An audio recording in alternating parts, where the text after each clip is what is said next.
We're celebrating the summer of love here, and though some of us, that brings flashbacks and all kinds of other things, it's meant to actually be a flash forward, to think about what is it like to live in the sense of God's kingdom, to be a part of that kingdom of God. Let's stand and we'll say a prayer together.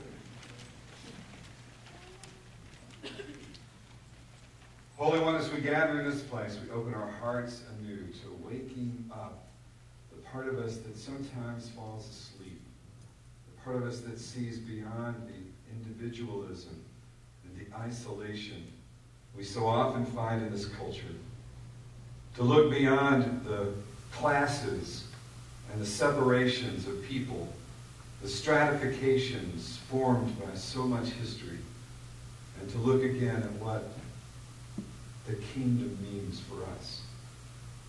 To look into each other or the other's eyes and just really see something sacred. Open our hearts, Holy One, we pray. Amen.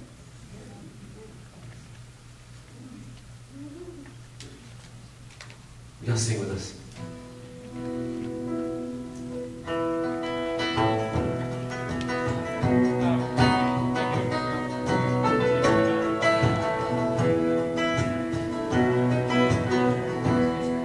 Let it go, my love, my truest. Let it sail on silver wings. Nights are twinkling, that's for certain. And it's such a fine thing. There's a gathering of spirits. There's a festival of friends. And we'll take up where we left off when we all meet again. I can't explain it. Couldn't if I tried. How the only things we carry are the things we hold inside. The gate of the open, like a love we won't forget, like a laughter that we started in. It hasn't died down yet. Let it go, my love, my truest. Let it sail on silver wings. That's what's twinkling, that's for certain. But it's such a fine thing. There's a gathering of spirits. There's a festival of friends. And we'll sing of where we left off when we all meet again. Now listen to this one. Oh yeah, now didn't we? Don't we make it shine? Are we standing in the center of something rare and divine? Some glow like embers, like the light of colored glass, and some give it all in one great flame, throwing kisses as they pass, saying, let it go, my truest. Let it sail on some wings. That's twinkling, that's for certain, and it's such a fine thing. There's a gathering of spirits. There's a festival of friends.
Good job, everybody. Take a minute and greet each other.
This first one in 1 Corinthians is a little obtuse, so hang with me.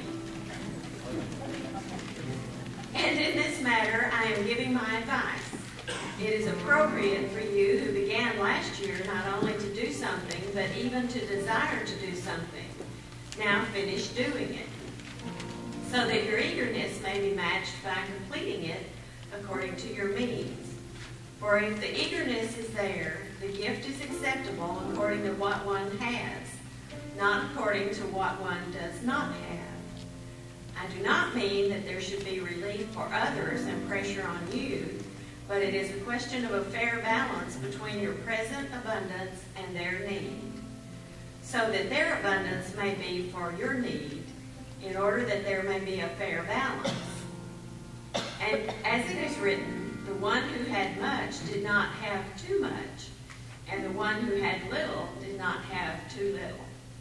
See, I told you. Okay, this scripture in Mark is a little easier. Now there was a woman who had been suffering from hemorrhages for 12 years. She had endured much under many physicians and had spent all that she had, and she was no better, but rather grew worse. She had heard about Jesus and came up behind him in the crowd and touched his cloak. For she said, "If I but touch his clothes, I will be made well." Immediately her hemorrhage stopped, and she felt in her body that she was healed of her disease. Immediately aware that power had gone forth from him, Jesus turned about in the crowd and said, "Who touched my clothes?" And his disciples said to him, "You see the crowd pressing in on you. How can you say, 'Who touched me?'" He looked around to see who had done it. But the woman, knowing what had happened to her, came in fear and trembling and fell down before him and told him the whole truth. He said to her, "Daughter, your faith has made you well. Go in peace and be healed of your disease."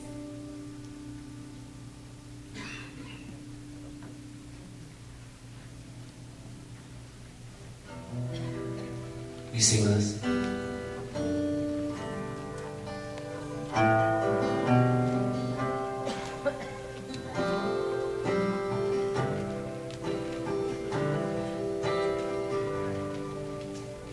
If I were to pray, if I were to pray, breaking of the morning or the dying of the day, what would I say?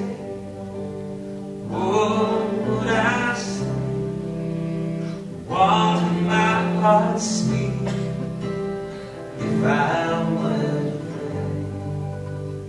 If I were to sing, if I were to sing, my soul would give some honest offering. What would I bring? What would I bring simple truths my soul wants to sing. And if I do, not the earth and me will not forsake the love in all creation turns into me. Will not my song throughout the cosmos ring, spin that crystal river that flows through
everything.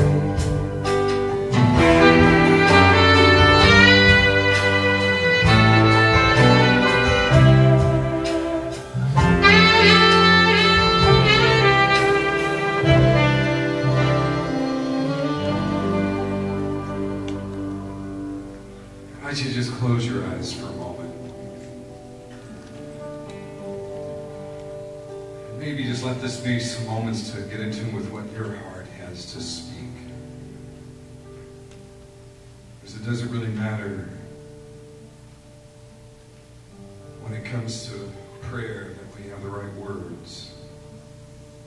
It's only that broken, open honesty, as Rumi calls it, that really matters.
Holy One, we spend so much time paying attention to everyone else and all the other stuff that goes on swirling around us.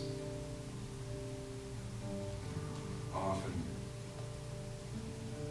impacted in ways we don't even notice. Closing our eyes and ears or opening our eyes and ears to only those things that we've been shown.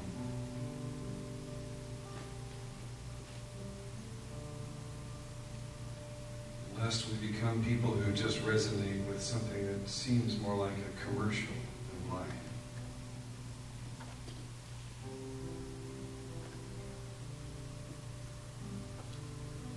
And we tune more deeply into the deep streams of our own hearts. Maybe resonate a little more clearly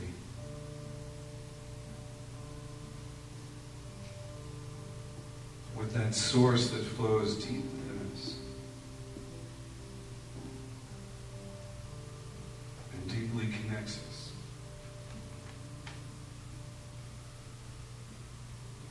not just a few, but to all.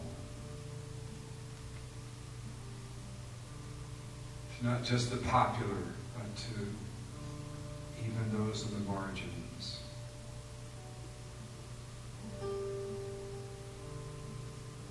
Somehow we might be a part of the creation of this wondrous kingdom and find the real joy.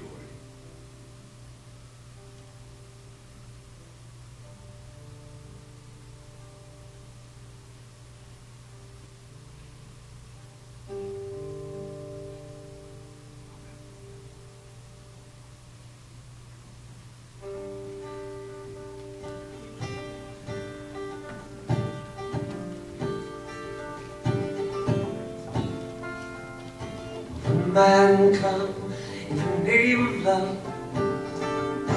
One man come and go. One man come, he to justify. One man to overthrow. In the name of love. One more in the name of love.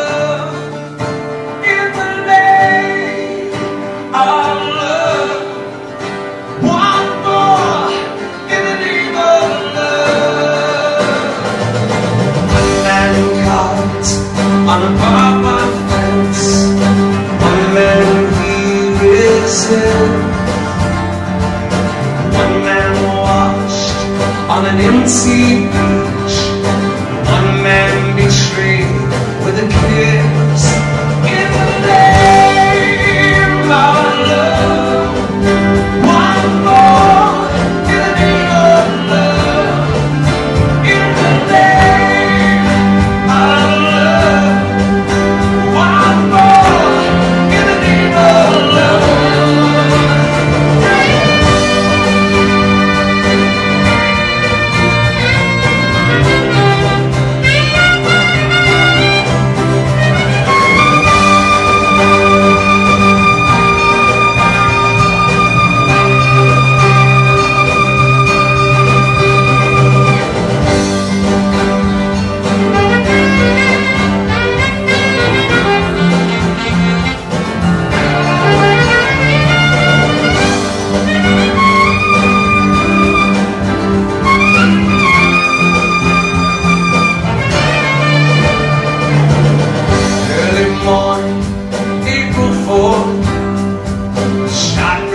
Out in a Memphis sky, free at last.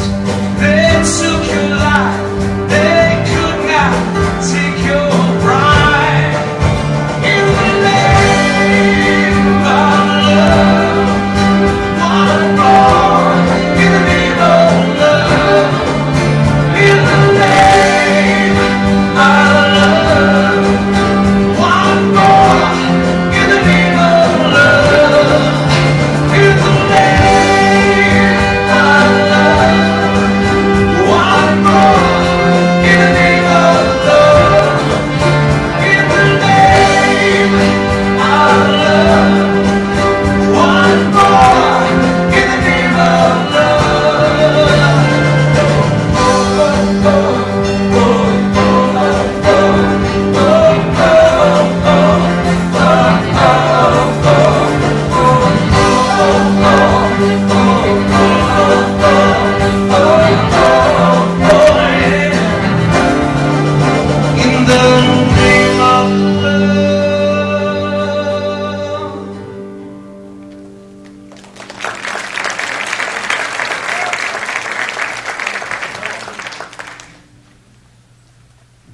You know, it's an amazing thing how lately we get all of these new pieces of research coming in from this new marvelous piece of equipment that they have developed called, it's an MRI, it's a functional MRI study. You've been hearing about this stuff?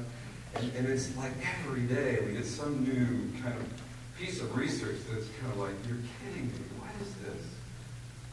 Interesting things about the way the human consciousness works, and things like, you know, we now know some things about the brain. We know that if people are using certain words, certain things light up in certain parts of the brain.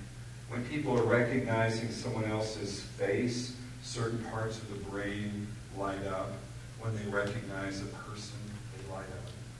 Interesting study that was reported this last week suggested, oh, this is way better, actually. This may be better. But you guys are going, thank you.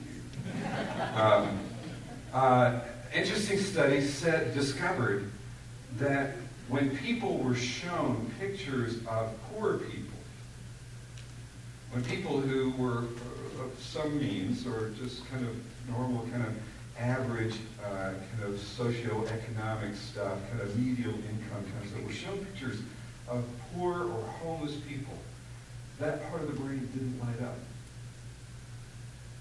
Wow. What does that mean? I don't know. I don't know what it means.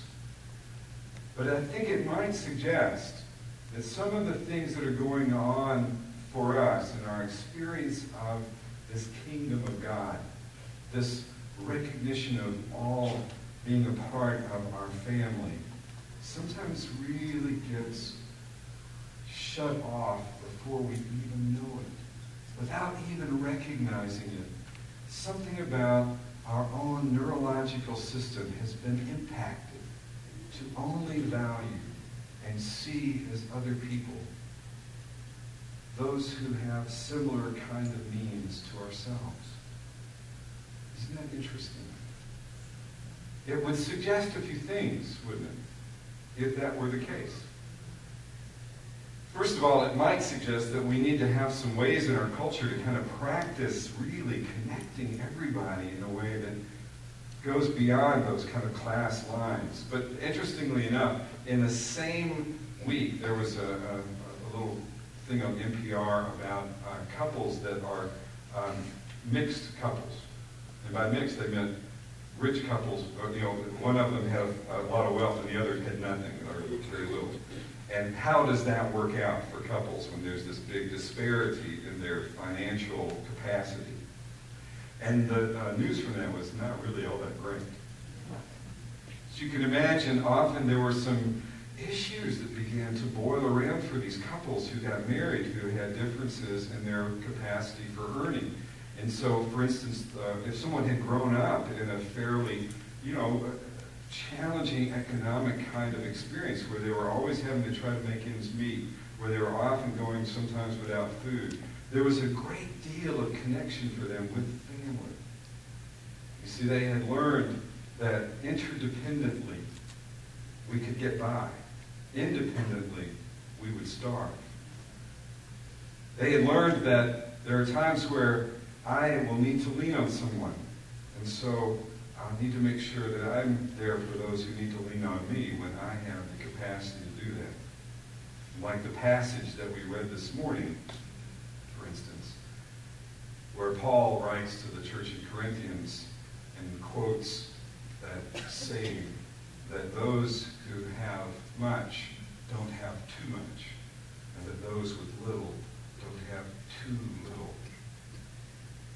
I think, what this report was saying was that this report on NPR was saying was that those couples where there was one of them had grown up with family having a real need for interdependence, support of each other, would often find that ran into conflicts with their new partner who had never grown up with that kind of necessity of interdependence and who felt much more at ease with kind of spending their money on themselves and not having a lot of sensitivity to the needs of their own family even, or anything beyond their immediate relationship. And so the conflicts that seemed to have brewed between these two in these marriages were often around the one who was trying to go take care of the family and the other who was wanting to say, why are you doing that?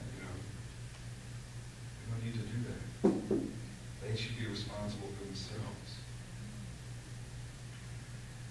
Wow, this is a big issue, isn't it? It's an issue in our culture that often even becomes a very divisive issue. It's kind of to that same Cain and Abel story, the story of Cain and Abel, where Cain and Abel both make their offerings to God, but only one seems acceptable, and so Cain rises up, kills his brother Abel, and when God comes along and says, I hear Abel's blood crying out to me from the ground, Cain replied, at first he says, where's your brother? Cain's reply is, am I my brother's keeper? The question for us is, how much am I my brother or sister's keeper? What point am I supposed to somehow engage in this sharing, connecting, and caring, and being for that other person? I think at the heart of much of the polarization in our culture today, politically, is something about this question, isn't it? I mean, I want to care, I want to love, I want to be about making myself and my way of being a good life. But I don't want to have to be there and be responsible for people who aren't being responsible for themselves. It seems to be kind of a part of the dialogue that we all find ourselves walking around, sometimes touching, sometimes taking a position on. Where's the line? How much am I supposed to be responsible for you out of my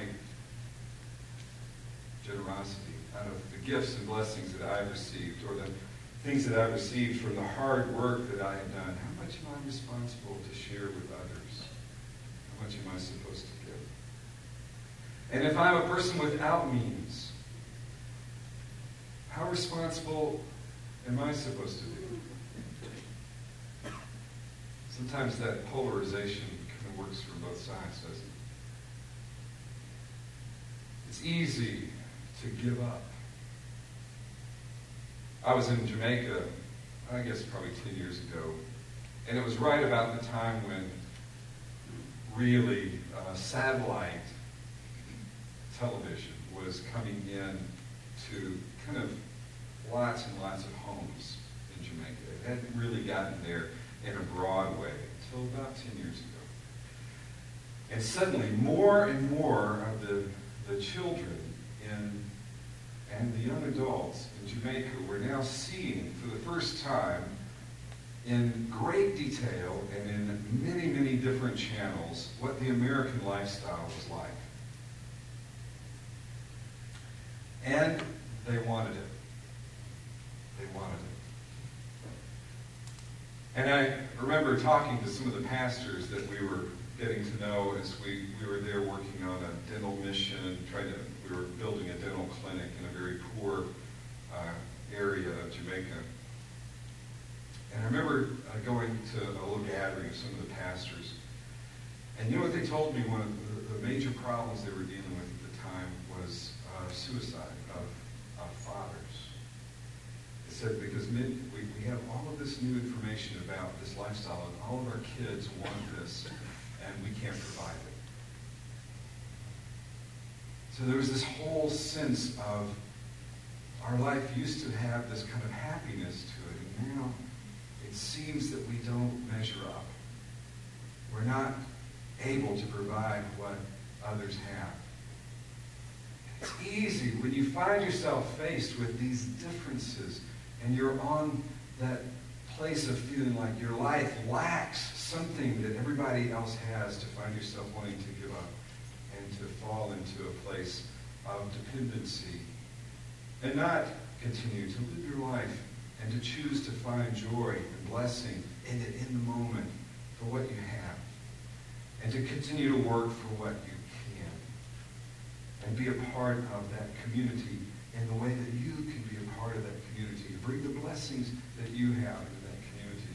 I was talking with a man not too long ago who, through a number of challenges in his life, just enormous challenges in his life, had found himself homeless. And we were having a number of conversations about his choices and what he could do, and living on a very, very, very narrow amount of money, very, very small amount of money each month. And he amazed me in his capacity to recognize that it didn't matter, you see, what he had. It was really so much more about how he in his own spirit lived. And he said, I'm writing a book. I'm writing a book on how to live joyously on no money. And I'm going to include in the book, he said, I'm going to include in this stuff how to connect with other people who have lots of money and not make them feel guilty. It's going to be one of my chapters. And he said, I'm going to have another chapter on how to take advantage of all the free arts things that go on in the city and how to spend an afternoon fully enjoying the park. See, he got it. He had this whole sense that it wasn't about money. It was about living. It was about life. It was about joy. It's about finding yourself with whatever you have, in whatever capacity you have, opening your heart to life. And I thought to myself, isn't that what I need to do? Because it's not about money. Sure, we need money. And we need people who can make lots of money, who know how to provide for their family and to take care of important things. And we all have to somehow help provide for this common good. Somebody's got to pave the streets and all of that. We got to help provide for all that. Our work, however, doesn't have to be seen as something that's all about money. It can be seen as something that's really about doing our part to help keep that cosmic wheel turning. And whatever your work is, even if it doesn't have some sense of personal meaning for you, maybe you can find a sense of meaning in that recognition that you, by doing what you do, help the community continue to create and become that life-giving source. And if you can't find that in your work, then maybe you need to find another job. Because who wants to live the rest of their life just trying to struggle for a dollar and focusing it all on money? Those of us who've been blessed with much, and that's most of us, in comparison to the rest of the world, to most of this culture, it's most of us. God help us not be blessed with too much. I've seen other stories, you see, of people who lost their lives to their jobs or their money, who lost their souls like Scrooge, to finding themselves only focused on this one thing, to live your life robbed of that joy of connection. And it seems that it happens in such a sneaky way. Maybe it happens first because it's uncomfortable to have money and be around people who don't. You know, to have money and to kind of have an old friend come over who can't afford to do the things that you can do now, and then you find yourself not being able to do this new fun stuff that you've now been able to do. And people gradually seem to kind of find themselves in a circle of people with similar economic means, capacity. It's about avoiding embarrassment. It's about somehow staying comfortable. Well, the gospel is not about that kind of comfort. The gospel seems to be about us finding comfort in a different way, doesn't it? There's something about this life of Jesus that seemed to invite us to think about how we might live our lives in a way that even those who came around us and became somehow connected to us in our presence, like the woman who touched the robe of Jesus and was healed, that those who come into our presence might feel something like connection. That can't happen when we surround ourselves only with people who are like us. It happens when somehow our hearts are open to the joy of that wholeness of community. To that wholeness in community that can only be found when I actually see the people in my life. No matter where they come from, no matter what they have, no matter what color they are, no matter what nationality, when I can actually see them, recognize their person, and see them as a person and not an object. The insulation is easy. It feels comforting to insulate ourselves from others. There's something amazing about love that transforms us and opens us to real connection beyond that sees other people and recognizes them. I think perhaps that's the kind of experience Jesus was inviting people to and continues to invite us to.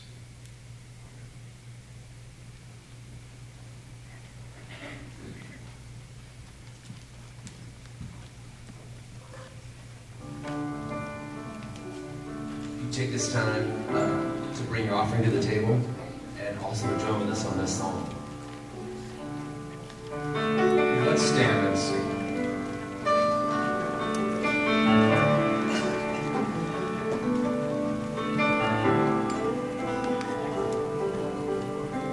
There is a river flowing through time. Runs through your next to mine. Sung to the ancient ones, visions and dreams. From princes and paupers alike, down to their knees.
Somehow would get connected, folks with means and those without, just maybe some parties, come meet a rich person.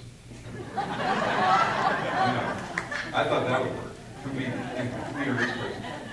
I also thought, I thought, there's a lot of, up north here, there's a lot of gambling going on. and a lot of money, I understand, changing hands. I thought we should start a thing called Gambling on You. It could be a big street party, and people who are gamblers or ex-gamblers could come and just give other people the money that they would lose.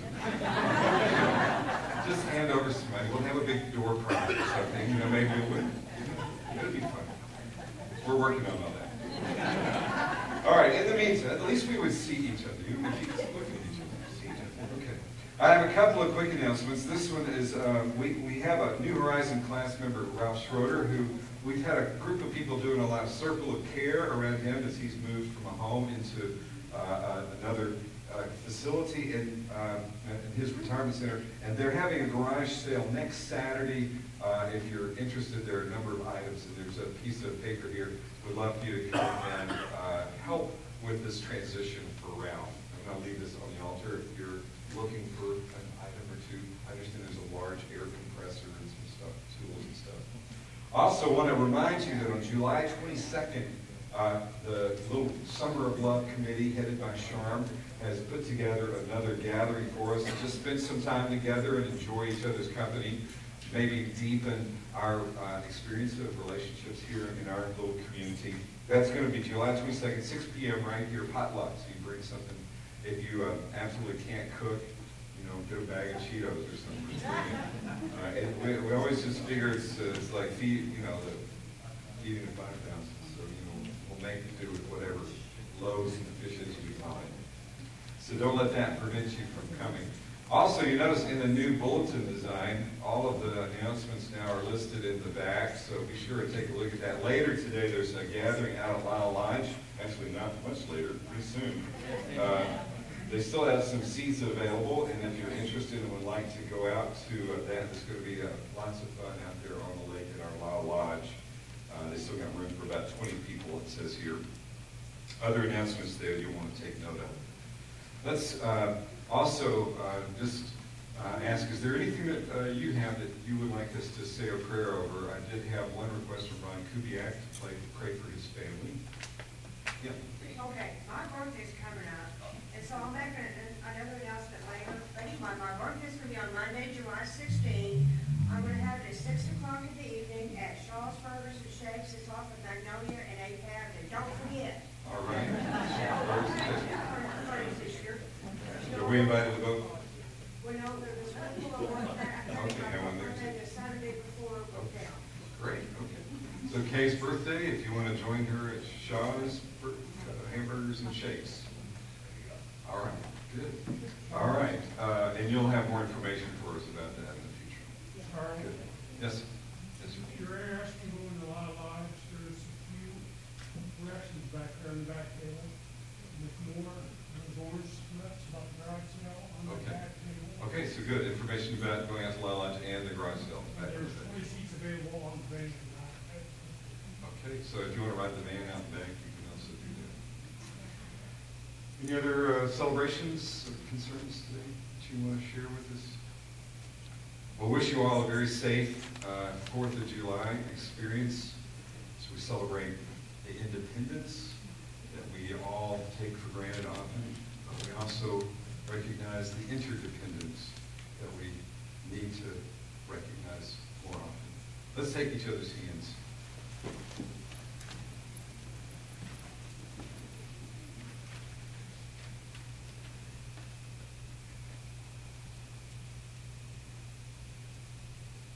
Holy One, in a world that's so stratified, so divided, so often, so much of it seems to boil down to how we see each other. But do we see each other? It seems to be the first question. May we open our hearts and minds evermore.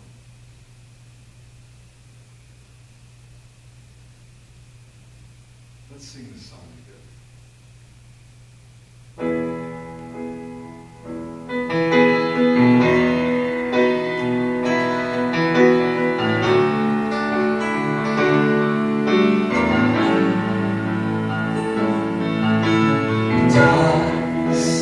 Can I try my dark?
we want to see. We must be the change. We must be the change we want to see.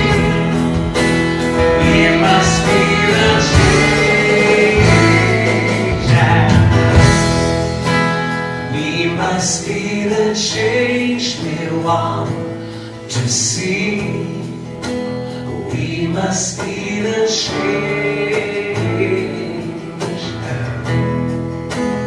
We must be the change we want to see. We must be the change. We must be the change we want to see. We must be the change. We must be the change we want to see. We must be the change.